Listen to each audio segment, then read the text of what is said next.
Welcome to Restoration Design. My name's Adam. Today we're going to be working on 1967 912 Porsche.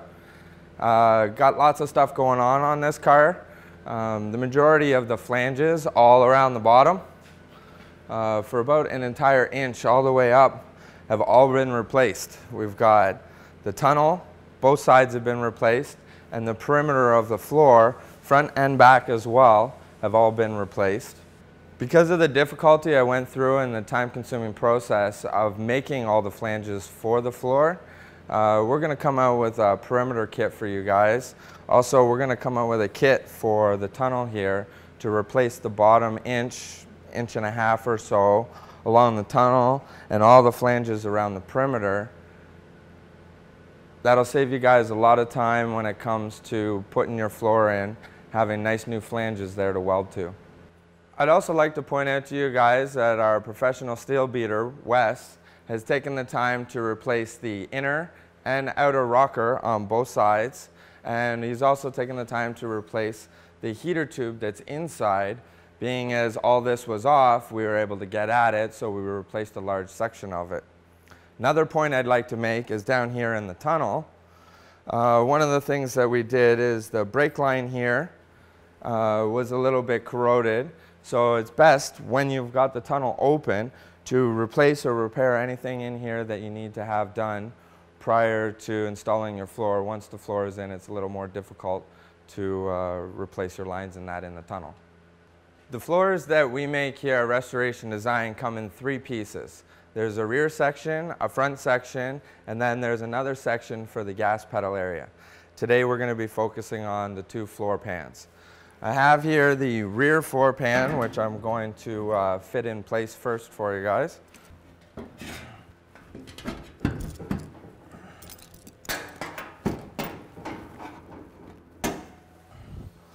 All right, once you have your section of floor in place, then you can go ahead and make your determinations on what adjustments you need to make around these back flanges here.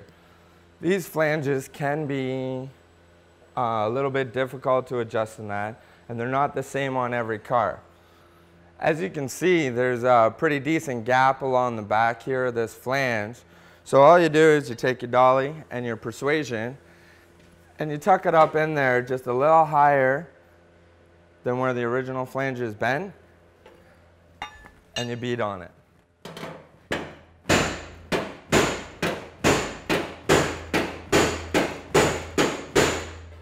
Now magically I have a finished floor pan in front of my face now, and as you can see, I finished all my hammering and got the flanges to meet up nice and perfect.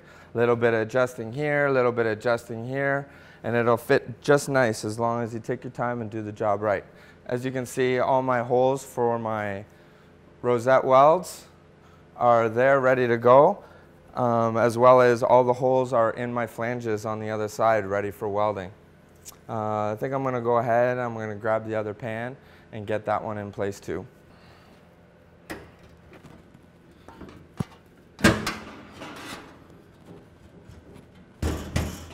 Once your floor pans are in place like that, you can make your final adjustments for your scribe lines.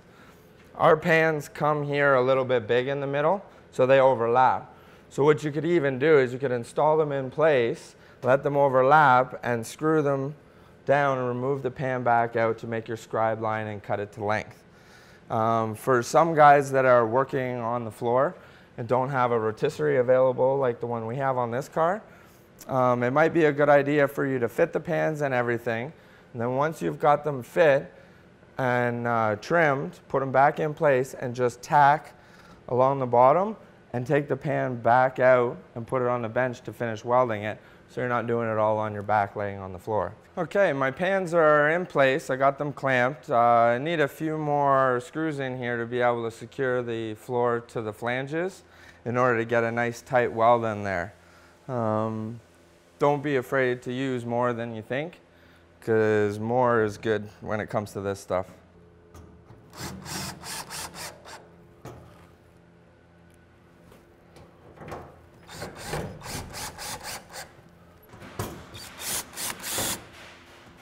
Next, we got to get our butt joint lined up properly. These handy little things here come from Princess Auto, and they do really well for taking care of flushing up your butt joint. So with the help of my beautiful assistant over there, you can tighten that one up. Don't over tighten that one though, because it's kind of on the round a bit, eh? You see that? Okay, cool. Thank you, sir. With the help of Wes, I got the butt clamps in place now, and everything's looking pretty even. I can probably go ahead and set myself up for a welder. Like I mentioned earlier, guys that are doing this on the floor, they might want to just tack the floor together and then pull it back out and weld it on a bench before you weld it in place. All ready to put some tack welds in here on our butt and get some sparks flying.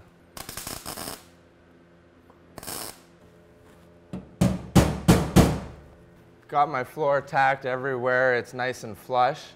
There's a few areas in here that I need to beat on with a hammer a little bit before I can continue welding. We'll get that taken care of.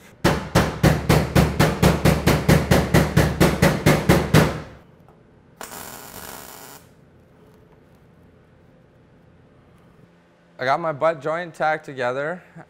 It's looking pretty good. There's a couple spots that's a little wide, but that's not a big deal. I can take care of that little bit of a gap. The next thing I want to do is get some tacks around the perimeter. Now around the perimeter, I'm going to throw a whole bunch of extra clamps on there, tack that in, make sure that it's nice and tight all the way around before I start my rosette welds on that. I'm going to run around the perimeter here and put some tacks in. Just wanted to make another point.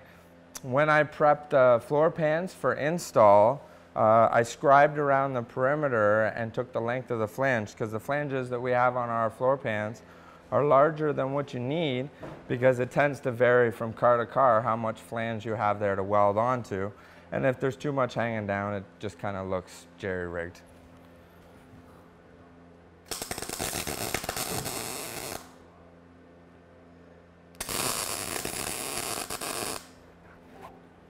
What happens is the steel will start to migrate and warble when you put too much heat to it. So once you've welded it intermittently, then you can go ahead and move to the inside of the car. I'm going to put a bunch more self-tapping screws in through the tunnel and through the flanges on the outside here to bring those flanges tight to the floor, so that I can then go ahead and put some tacks along the inside and get those flanges welded to the floor.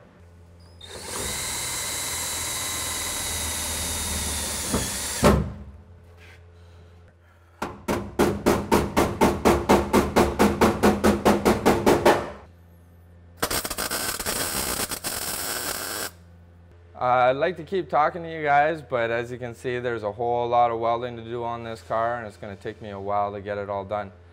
So if you'd like, please subscribe to our YouTube channel and look for our upcoming videos. We also have the next one coming up, which is going to be the gas pedal area, which is finishing the floor that we're currently installing. Thank you.